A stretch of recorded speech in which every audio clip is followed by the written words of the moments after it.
nanti saya kasih ijazah dari saya, langsung kamu bisa berbicara seluruh bahasa. Nah, ini mau berangkat nih.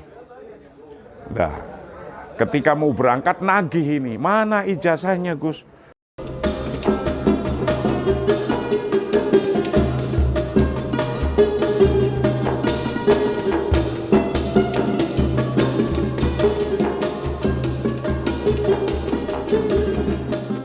Itulah cara Gus Dur membangun, itulah cara Gus Dur membesarkan, itulah cara Gus Dur mendidik. Jadi kalimat-kalimat yang terlontar itu sesungguhnya dialamatkan kepada MUI ketika itu, padahal di MUI sendiri ketika itu ada Kiai Haji Allah Yarhamuh Syekhunal Karim Kiai Haji Sahal Mahfud. Kurang pinter kayak apa Mbah Yai Sahal itu, kurang capable kayak apa Mbah Yai Sahal itu. Tapi Gus Dur misalnya dulu mengeluarkan kalimat seperti yang Anda katakan itu adalah sesungguhnya untuk mengingatkan semua, tidak hanya kepada MUI atau kepada organisasi lain, bahwa mestinya orang seperti Mbah Yai Sahal yang ada di MUI ketika itu bisa dikloning keilmuannya, jangan sampai orang di bawahnya kurang kadar keilmuannya. Dan faktanya alhamdulillah sekarang makin banyak. Karena sekarang alhamdulillah makin banyak yang mempunyai background keilmuan yang berbeda-beda, maka alhamdulillah sustainable MUI itu terjaga. Nah, yang demikian itu menjadi kalau orang agar sehat, biar nggak kena COVID-19, itulah yang disebut vaksin. Jadi ketika dikasih vaksin begitu oleh Gus Dur, maka menjadi kuat. Dan faktanya menjadi kuat. Itulah vaksin Abdurrahman Wahid.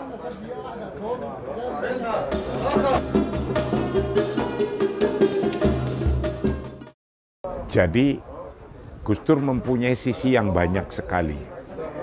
Sebagai pendidik, sebagai praktisi, sebagai ilmuwan, sebagai ahli culture budaya yang menjaga kultur dan budaya, dan sebagai politisi, dan selanjutnya banyak pojok-pojoknya Gus Dur.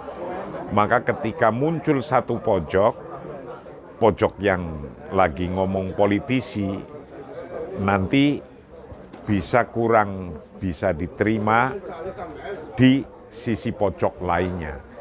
Tapi ketika dipikir dan ketika diangan-angan akan ketemu biasanya jawabannya.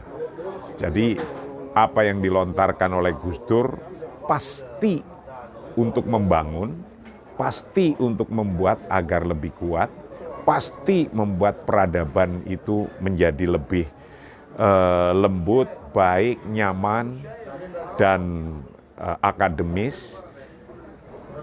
Karena sifatnya Gus Dur adalah membangun. Nah, karena membangun itu kalau orang hanya disebut soleh itu baik kan, hanya baik itu dengan siapa saja baik, tidak ingin kelihatan tidak baiknya.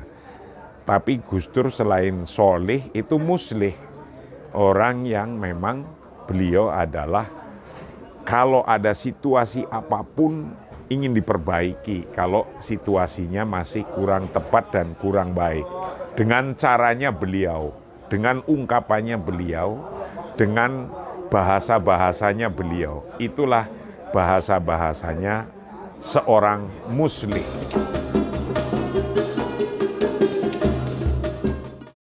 Saya ikut Gus Dur alhamdulillah dari masih muda. Saya dibawa oleh Allah Yarhamuh Kiai Mustoli Badawi ke Jakarta, dibawa ke Gus Dur untuk ngikut. Nah, ketika ngikut, banyak hal yang diperintahkan kepada saya, tapi tidak dikasih tahu jalannya. Pokoknya misalnya, Anda harus ke sini. Itu saya nggak dikasih tahu jalannya. Setelah 4 tahun saya nyampe pada perintah itu, saya dites. Sudah sampai sana? Sudah. Saya lapor, saya sudah sampai sana, Gus. Ketemu siapa di sana? Saya harus sampaikan, ketemu ini, ketemu ini, ketemu ini. Oke, sampai di situ saja. Nanti ada gunanya. Nah, faktanya setelah 4 tahun itu saya baru ketemu gunanya ketika reformasi terjadi. Dan ketika reformasi terjadi itulah saya pembawa message dari beberapa tokoh politik besar ketika itu. Nah, akhirnya Gus Dur mempunyai informasi yang valid yang dari mana saja. Dan saya dulu dididik untuk bisa, walaupun masih muda, saya bergaul dengan tokoh-tokoh politik utama ketika reformasi. Banyak, jadi suatu hari itu kan saya dulu dengan Haji Sulaiman. Haji Sulaiman itu ngikut Gus Dur, dari Gus Dur baru pulang dari Timur Tengah, dari Mesir sini. Nah, dia ngikut gitu. Pada suatu hari dijanjiin nanti ke luar negeri ikut ya dijanjiin ini. Nah, karena mau berangkat ke luar negeri itu rasanya itu bingung zaman dulu. Kalau ditanya pakai bahasa Arab gimana, karena ini cuma tamat SD Haji Sulaiman, jadi bahasa Arab nggak bisa. Nanti kalau ditanya bahasa Arab, kalau ke dunia Arab tanya bahasa Arab nggak bisa. Kalau ke negara-negara yang berbahasa Inggris, nanti kalau ditanya bahasa Inggris nggak bisa. Kalau ke negara yang berbahasa Perancis, nanti ditanya bahasa Perancis nggak bisa. Terus gimana saya, Gus, nanti? Ah, gampang, kata Gus Dur. Nanti saya kasih ijazah dari saya, langsung kamu bisa berbicara seluruh bahasa. Nah, ini mau berangkat nih.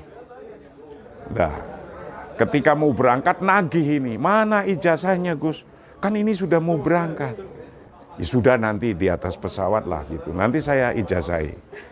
Nah, terus nagih terus, baru diijazahi. Baru, oke, coba sekarang saya ijazahi. Kamu nanti bisa berbahasa seluruh bahasa. Yaudah, gimana, Gus? Coba tarik nafas dulu. Baca, Bismillahirrahmanirrahim. Bismillahirrahmanirrahim. Ikutin, Bismillahirrahmanirrahim. My, asisten. Ayo 3 kali. My asisten. Nah, udah hafal? Sudah, ya sudah, itu, ingat-ingat. Nah, ini pesawatnya turun karena ada kerusakan dari Jakarta ke Singapura. Lah, karena dia punya jabatan di Gus Dur, jabatan yang tidak pernah dihapus dari zaman berdirinya NU sampai sekarang. Jabatannya itu terkenal dengan YMT. Apa itu YMT? Yang membawa tas. Nah, ketika turun dari pesawat, karena dia punya jabatan YMT, dipanggul itu tasnya. Nah, ketika di hotel, itu petugas hotel itu langsung nanya, "Can I help you?" Nah, dia belum ngeh ijazahnya. Ulangi lagi, "Can I help you?" Itu masih agak-agak ingat. Nah, ketika ada petugas hotel bilang, "Can I help you?" "Yes, my assistant." Nah, dia nduding, my asistennya itu nduding ke Gus Dur itu. Itu langsung orang Singapura bingung. Ini orang manggul tas, tapi punya asisten namanya Gus Dur. Jadi kalau asistennya Gus Dur, ya bahasa apa saja bisa jawab. Nah, itu. Jadi my assistant. Jadi kalau ditanya apa saja di luar negeri bisa jawab seluruh bahasa. Karena ditanya apa saja dia akan jawab my assistant.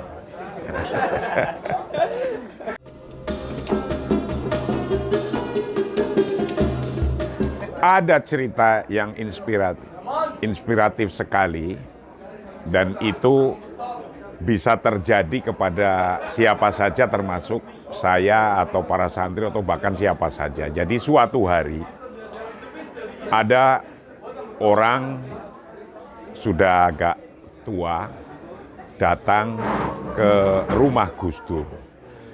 Dan dia sudah 3 hari belum bisa ketemu Gus Dur, karena Gus Dur lagi pergi. Nah, ketika beliau pulang, Gus Dur ke rumah, dan orang ini ngelihat Gus Dur pulang, langsung diburu aja.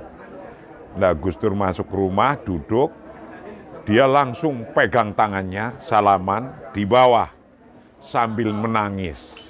Nah, ketika nangis, itu sambil ngomong begini, Gus, kulo problemnya sangat-sangat besar, problem saya sangat besar, saya sudah nggak kuat, nangis sampai umbelnya nempel di tangannya Gus Dur.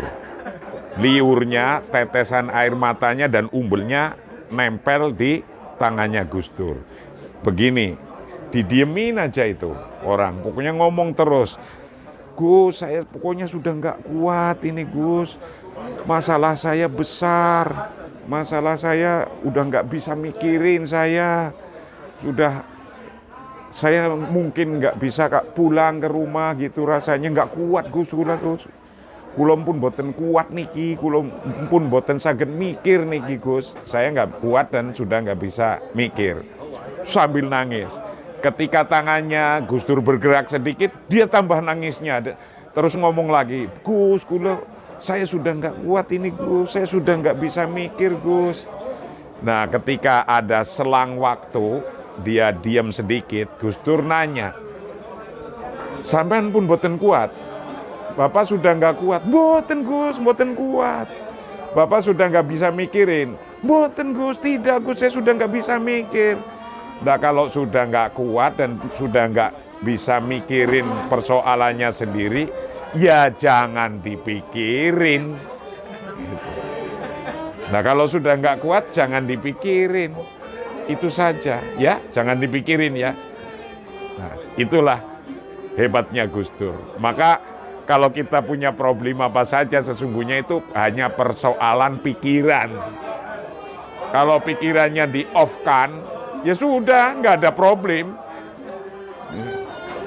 Jadi kalau problemnya on terus, ya baru itu terasa. Jadi latihan kita, pikiran itu on off, on off, on off. Makanya Allah ngasih tidur biar off. Gitu.